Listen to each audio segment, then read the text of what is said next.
Guy de Maupassant, Франсуаза. Желдің жебеушісі аталған кеме 4 жыл бойы теңізді тынымсыз тігілеп 1886 жылдың 8 тамызында Марсель айлағына келіп кірді. Ол 1882 жылы 3 мамырда Гаврдан шығып, сонау қияндағы Қытайды бетке алған еді. Сол кеткеннен мол кетті.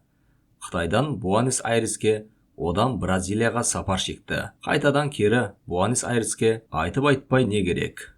Бір сапардан соң бір сапарға шыға берді. Арасында кемесі құрғыр бұзылады. Лып еткен жел соқпай мұхит бетінде бір ай қалқып жүргені бар. Одан қалса, құтырған күйімен алысып, бір өліп тірілді. Сөйтіп әзер дегенде Марсельге жетіп табан тіреді. Әу баста капитан мен оның көмекшісінен басқа 8 нормандық, 6 бретандық матрос болған. Жолда 5-еуі ажал құшты. Бұлар тоқтағанда ымырт үйіріліп қалған кез. Қанша күн толқып, бетінде бесіктей тербелген матростар қара жерге табаны тиісімен жата қалып аунасты. Жерді искелеп, әбден мауқын басқан соң қалаға қарай аяңдады. Көшеден әйел затын көрсе көзбен ішіп жеп, аш иттей жалақтап келе жатты. Осыдан 66 күн бұрын ғана бір айлақта аялдаған еді. Содан бері ұйықтап жатқан құмарлығы бір сәтте атой салып, құтырынып шыға келді.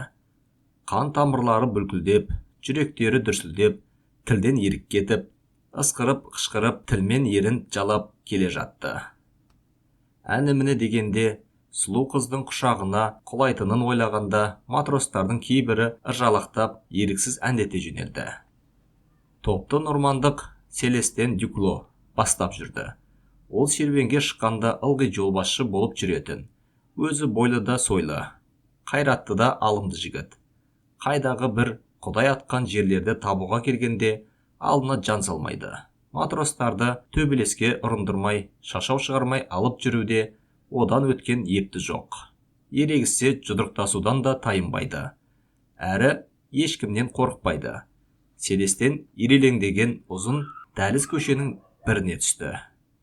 Көшедегі үйлердің кіре берісінде әншейін қызметші әйел секілді боп, алына алжапқыш байлап, қартаң қатындар отыр еді.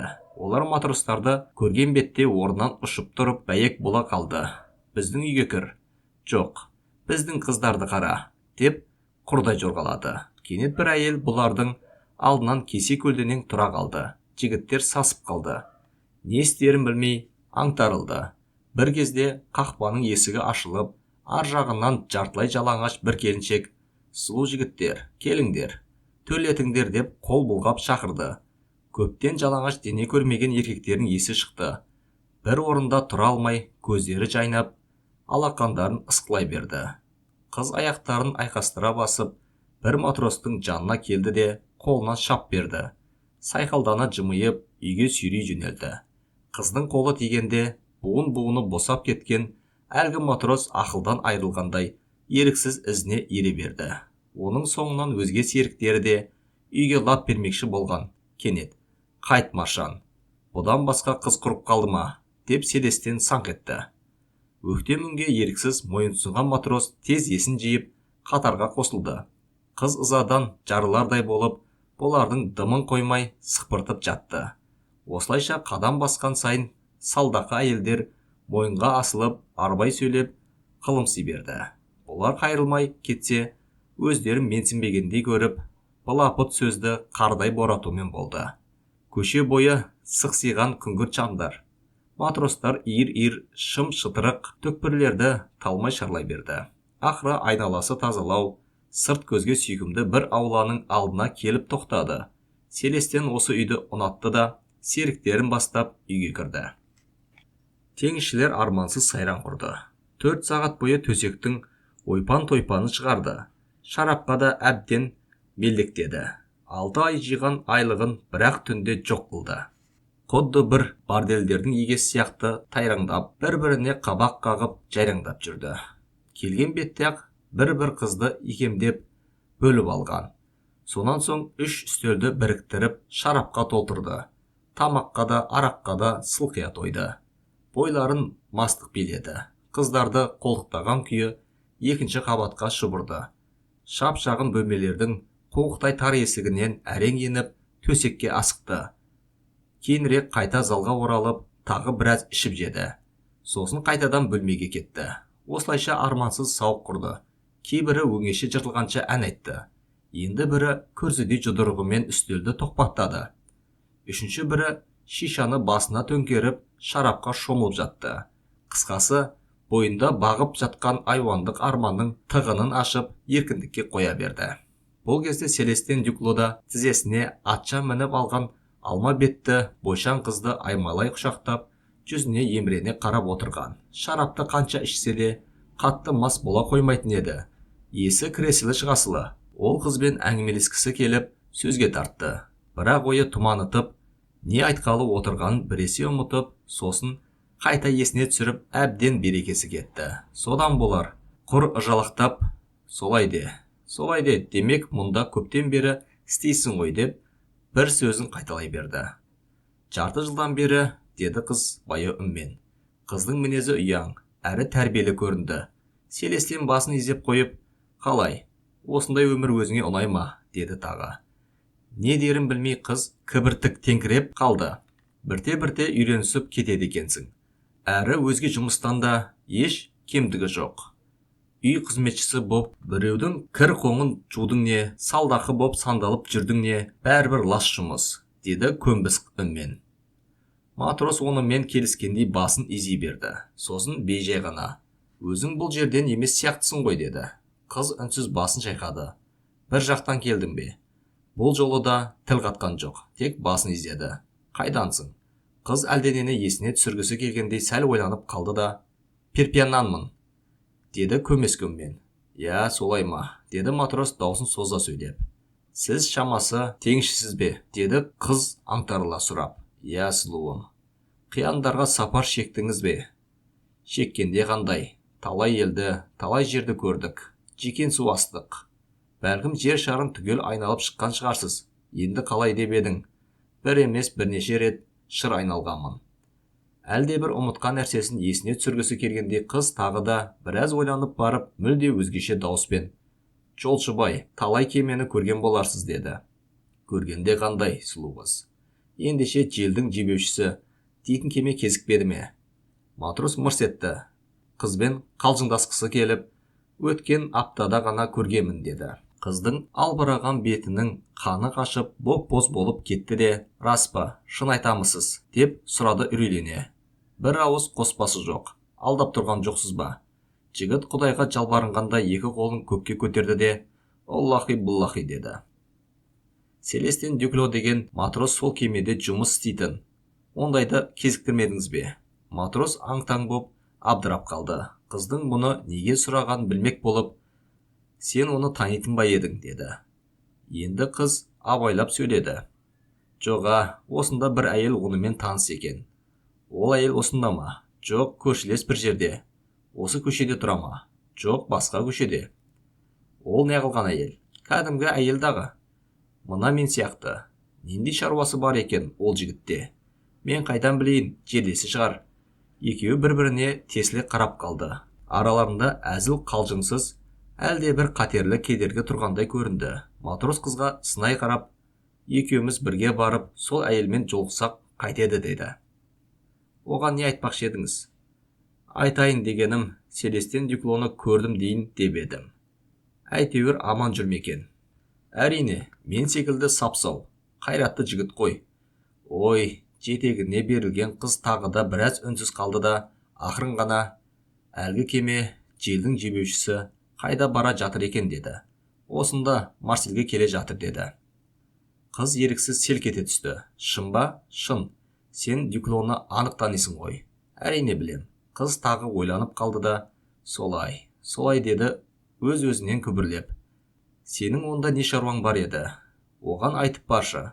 Жоқ, айтып баруға тұрмас. Уақыт озған сайын қолайсыздық меңдеп бара жатты. Ақыры шыдамы жетпеген жігіт, не де болса бәрін білгісі келіп, сен де оны танитын ба едің, деді сауалды төтесінен қойып.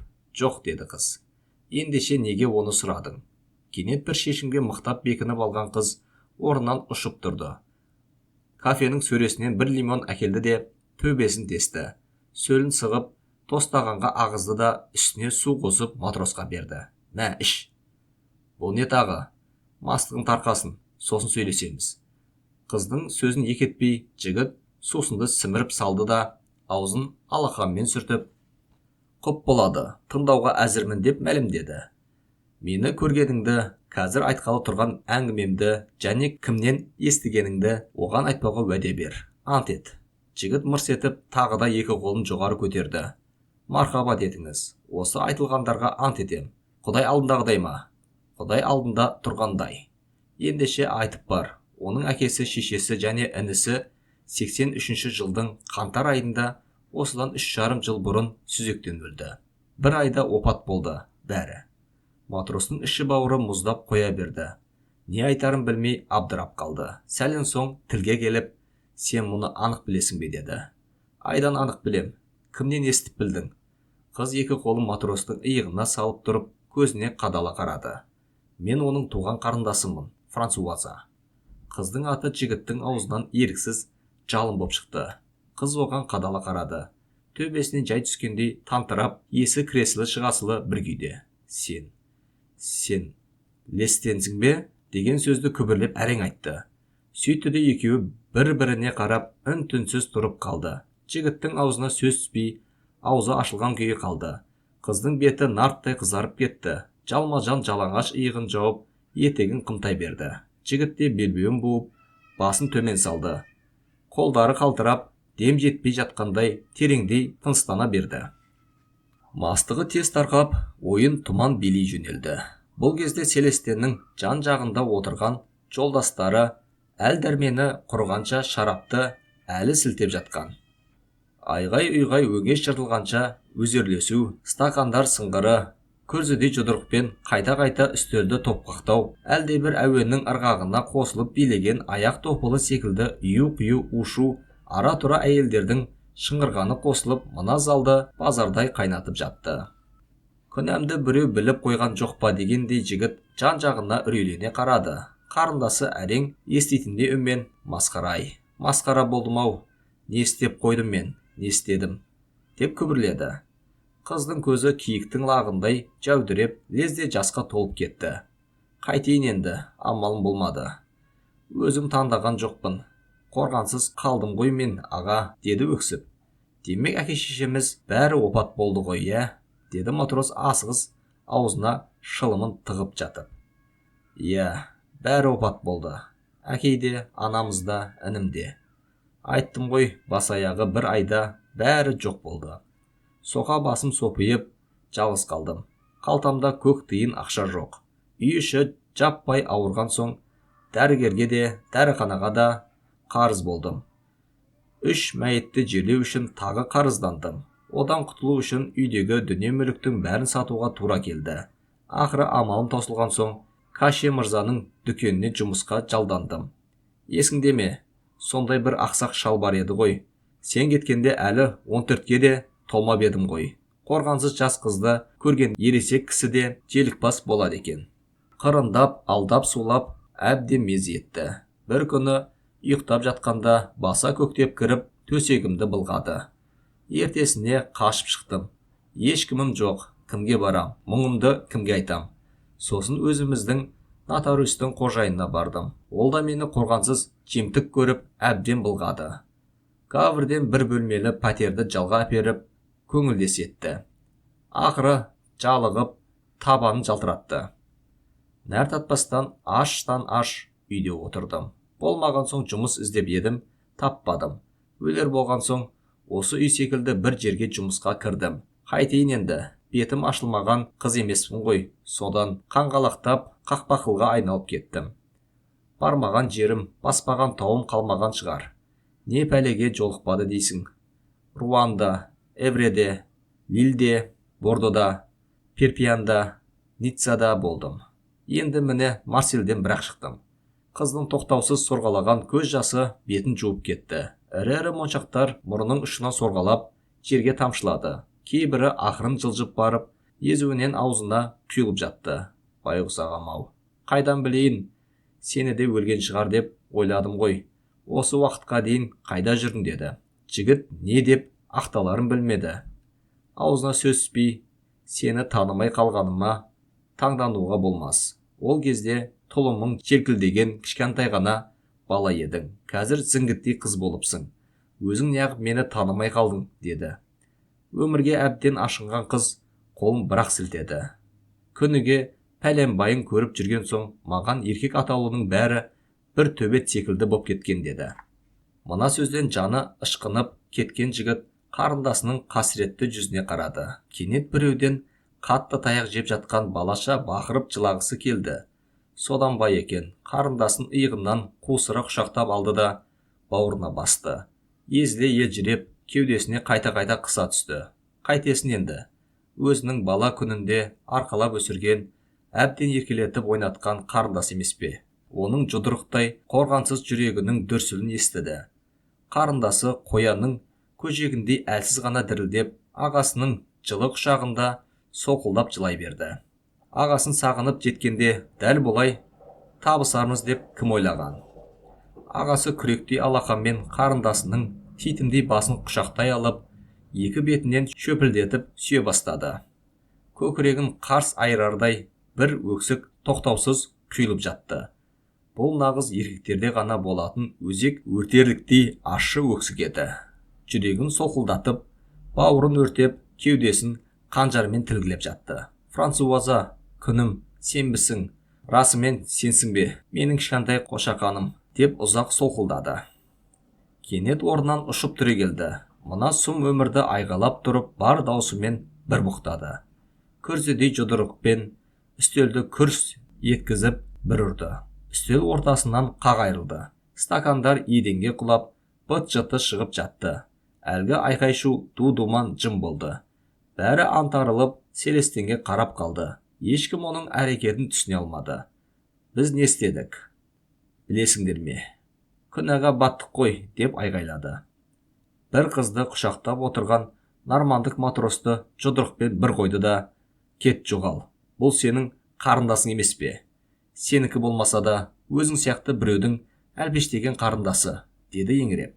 Шөлмек толы шарапты аузына қотарып, тоқтамастан ішіп қойды. Сыртқа шықпақ болып, 2-3 қадам басқан, бірақ аяғында әл жоқ еді. Шайқалақтап, қолдарын сермелеп барып, еденге етбетінен құлады. Содан ал кеп домаласын. Аяқ қолымен жерді тепкілеп ұрғылады.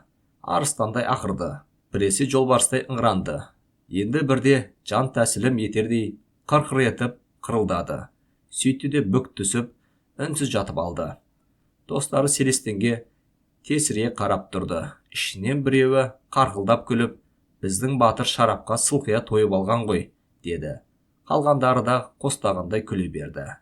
Оны апарып жатқызу керек. Көшеге шығып кетсе, қамап тастайды, деді екінші бір досы ара түсіп.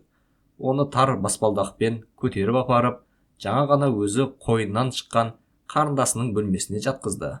Ал байғұс қарындасының еңірегенде етегі жасқа толып, қарғыс атқыр арам төсектің басында, удай мас ағасының қасында таңға дейін көз ілместен қақиып отырды. Аударған Мамырайұлы, оқыған Жиғаз Маманы.